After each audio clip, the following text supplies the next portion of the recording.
I'm gonna start recording. So, Module 3, Amazon Simple Storage Service.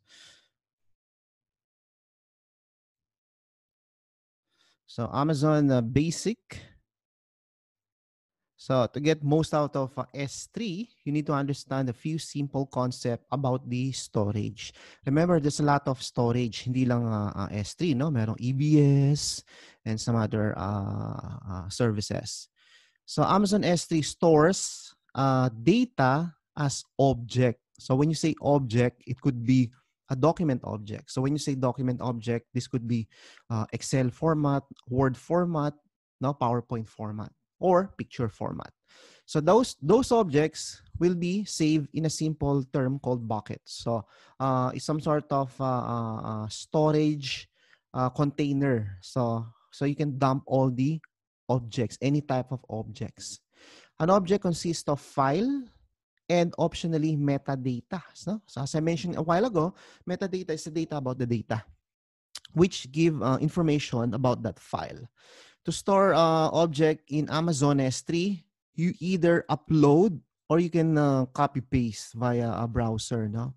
So you can also do via command line interface, which will I show you later. So when you upload the file, you can set also the permission, no, like 777 full permission or 644, which is a read-write permission.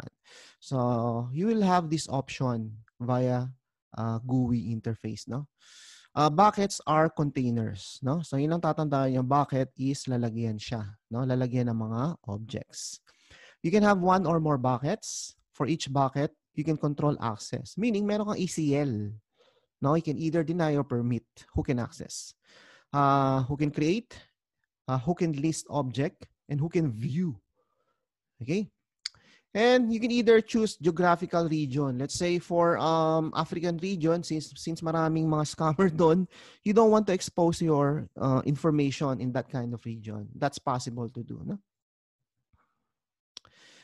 So how do you sign up for Amazon? So you just type S3 at the end. Ano? So lalabas na siya. Or if you want to start creating a bucket, so meron akong step-by-step procedure using a command line interface. No? Pero if you're more familiar sa GUI, just click this one to create a bucket. So it goes to page 3 on how to create a bucket. No? Since we already have an IM account, so just log into the console. Then /S3, or you can go via services. Dito, services. No? Then ayun ang S3, as you can see. No? S3. Ayan.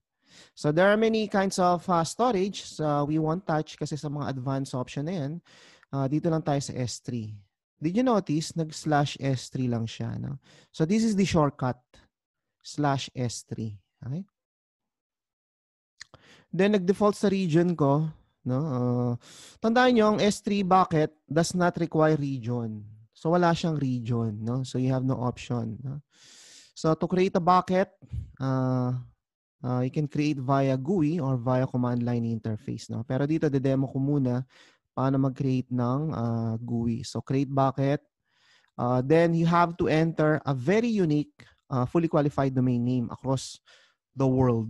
So dapat unique yan, no? Unique. Sabihin ko bucket ni Chris. Bucket ni Chris 1, okay? And then the region of our EC2 is nasa Ohio. So I'm gonna switch back to Sydney. Okay, then next. Keep all version of object in the same bucket.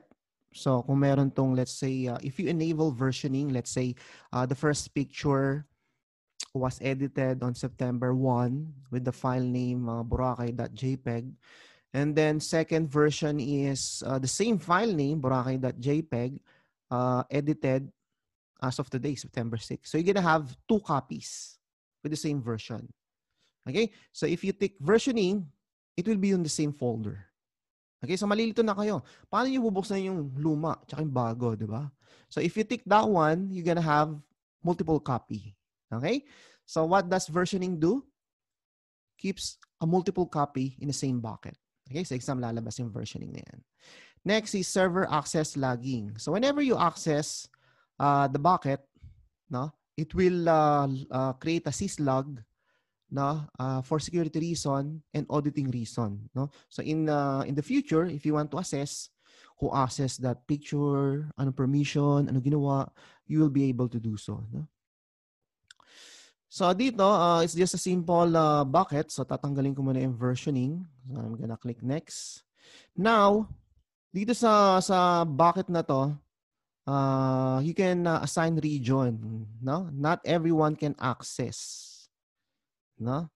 So let's say once we create a bucket, by default it block all public access, no? So that means you won't be able to accidentally expose your information. Hindi pwede mangyari 'yon. Kasi you have to uncheck muna eh. You have to disable muna eh, no?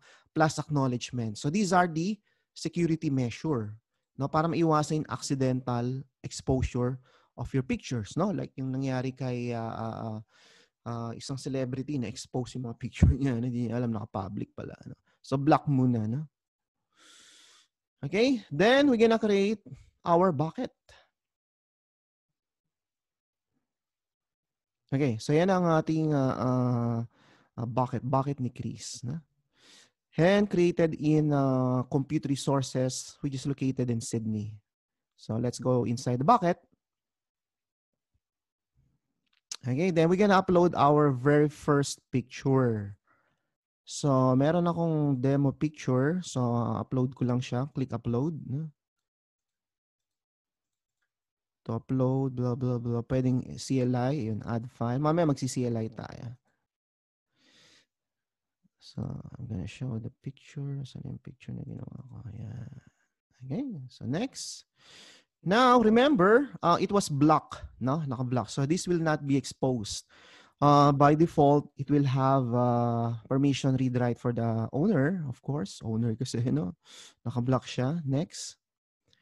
Then, storage class. So, ito na yung lalabas sa exam. So, there are many kinds of storage class. In fact, meron siyang 1, 2, 3, 4, 5, 6 storage classes. Okay? So, first one is the standard.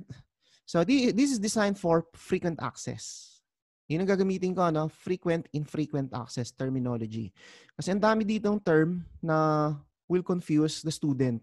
Gagawin ko lang, frequent and infrequent. So pag sinabing frequent, madalas ina-access like pictures, WordPress, documents, no, in and out, no, download, copy, okay? This one is available up to 3 availability zones. So meaning sa 3 data center facility, okay? Minimum storage duration, wala, no? Minimum billable object, wala. And monitoring and automation fee, free. Okay? When you want to retrieve, free. Okay? Once you select intelligent tiering, ito yung mga long-lived data, infrequent access. Meaning, kung ang data, access mo every 3 days, may charge yan. Per object fee, apply. Okay? Infrequent access, meaning, kung access mo yung object, like yung mga backup file, kailangan more than 30 days. Not less than 30 days, no? Infrequent access. Okay? So, kung access mo siya on the 35th day, walang charge. Malinaw. If you want to access the picture, let's say every 10 days, may charge yun. Okay? Next, standard infrequent access. So, this is infrequent as well, 30 days, no? Per gigabyte naman. Kung gaano kalaki yung picture na dina-download mo, okay? Same with one zone, meaning one data center facility, infrequent access, no? That must be more than 30 days per gigabyte fee apply. Kasing Glacier naman, ito matindi. Dapat twin 90 days mo lang ina-access. Mas mura siya. No? Pero kailangan i-access mo siya more than 90 days. So, ano application ito? So, the use cases will be backup files. No? Let's say meron kang incremental backup, full backup, tapos mga user gustong pa-restore yung file. Yun lang yung mga instances na yan. No? Archive file sa mga law firm, dinadump nila dito yung mga archive na hindi naman ino-open na files. No? So kung web server, hindi maganda tong Glacier, no? Kasi frequent access ng web server. Another one is deep archive, meaning deeper glacier, infrequent access din. So, dapat 180 days. Kalahating taon, di mo bubuksan. No? Pwede mo buksan, pero per gigabyte applies. Okay? So, yun ang difference niya. Then, reduce redundancy. Not recommended kasi wala tong replica. Once you lost the data, forever lost na siya. Not recommended. No? So, dito lang tayo sa standard. No? If you're planning to take exam, focus on these settings. Okay? So permission, one grantee, which is the root, no encryption, standard storage, meaning frequent access. Upload. So uploaded na yung file. That's our file. So let's examine the file. So ito yung metadata. So what's inside metadata? Who owns this one? When was the last modified? Electronic tagging, storage class, size, and the URL. Okay? So if you want to display, click the URL. Ayan yung URL natin. Okay? So nakaganyan siya. So meron na siya URL kagad. Generated na yan. Ngayon, sabi access denied. So that's okay. Kasi nga, we haven't enabled public access. Diba? So that's one way to secure your file. Okay? Re-refresh ko. F5. Access denied pa rin. F5. Access denied. There's no way for a user to access this one. No? So, highly secure ang AWS. Okay? You won't be able to accidentally, ay, sorry. Hindi ko alam, may setting pala eh. Kasi by default, naka-block. No? Wala. There's no way for you to access that file. Okay? So, babalikan ko yung ating AWS. I'm going to enable access na. So, services, S3. Okay, so bakit ni Chris? Ito na, mag-grant na ako ng ACL. Select the file. Okay, select the file. Check on properties, storage standard class, no encryption, with metadata, no tagging, walang object locking. Okay, dito tayo, permission. Okay. Public access. The public access setting is on for this bucket granting public. Okay, so gagrant ko, ginrun ko, everyone, for public, I'm gonna give everyone read access. Okay, so may warning. No, this will be available publicly. Save. Okay, tingnan natin kung ma-access ko pa rin yung picture. Refresh ko ha. Oh, bakit hindi pa rin? Anybody, bakit hindi pa rin? Kasi remember yung first settings natin, meron dong tick box, block access. So that's a security layer. So imposible magkamali kayo. No? There's no way for you to expose public information. Remember, in Philippines, there's a ₱500,000 na penalty no, for security breach kung kayo yung nag-design ng if you're the architect, no? May signatory yan, lalabas doon na kayo nag-architect na. So careful kayo doon, no? Pero dito imposible magkamali kayo. As I've shown you. Ito na. So ano yung setting na yun? Ano yung setting? Babalik ako sa S3. Bakit ni Chris? Remember kanina may block, no? Asa na yun? Asa na yung block na yun? Hanapin natin. Yan, no? Block all public access. Okay, so your data won't be exposed. Ito na. So granting na it's a web server for our client, first thing you need to do is unblock. Okay, unblock. Then there's sequence, block public access granted through ACL. Meaning yung ACL natin may special setting to have a read-write access. Sorry, read access only to public. Okay. Save. Okay? Updating the block. Do you want to confirm? Oh, may confirmation pa. Hindi pwedeng malulusutan yan kung hindi mo itatype the word confirm. Okay? Confirm. Secure ang AWS. Oh, sabi, public access. Tingnan na natin kung ma-access na natin yung picture. Saan yung picture?